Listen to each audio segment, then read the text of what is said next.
So there we were, 500 people arrested for terrorism offences on that day, and the police are saying none of us are troublemakers. Jews like myself want to sit there alongside others to show that Jewish people know what genocide is like. They know why you have to stand up to oppose genocide.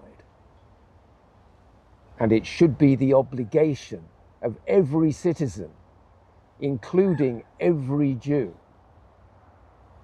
to look squarely at what's happening to the Palestinians and then oppose it because they're Jews. Will you also explain what role Britain has played in overflying Gaza with surveillance aircraft? I am very comfortable with the support that we give to Israel, and I won't comment on operational issues. It would be fair to say the UK has been at war alongside Israel with the Palestinians through supply of intelligence, supply of weaponry. So, and I think the people of this country just simply don't know the depths of the involvement of the British state. The Prime Minister has condemned pro-Palestinian activists who sparked a serious security alert when they broke into RAF Brize Norton and vandalised military aircraft. Sir Keir Starmer said the act of vandalism was disgraceful. We do understand now that a full security review is underway, and that's because last night 2 activists from the group Palestine Action managed to breach the perimeter fence here, use electric scooters to get up close to 2 of these planes, where they then sprayed red paint into their engines in an effort to disable them. Not only that, Lucrezia, they then managed to leave the airbase undetected.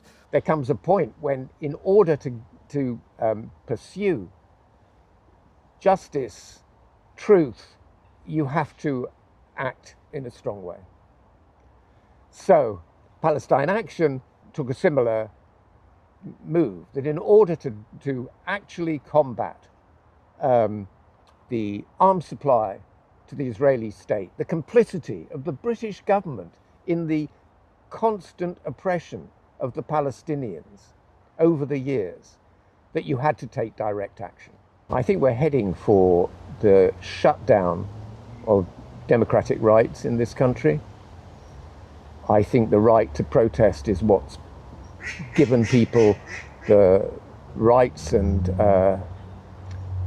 freedoms that we have today.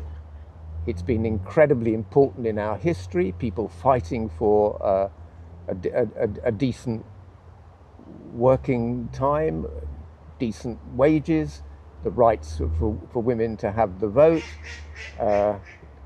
and the idea that we should be shutting down the possibility of protest against injustice, against, in this case, a genocide. If you can't protest against a genocide, democracy is finished. There's no doubt that we're shifting towards a much more authoritarian way of attempting to govern the country. If the government is allowed to get away with it, there then is no restriction on the limiting of the rights to freedom of expression.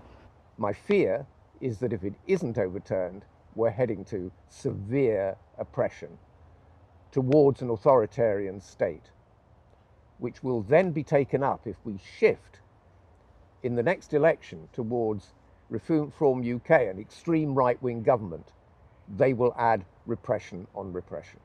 I think it's unlikely as a result of these protests that I'll go to prison. If I do go to prison, I will have paid a high price. But I've weighed up the risks. I think that's unlikely. But it has to be a risk I'm willing to pay, and you have to understand that when you weigh up the risks, face them squarely, understand what the risks are, and then still do it, because it's right.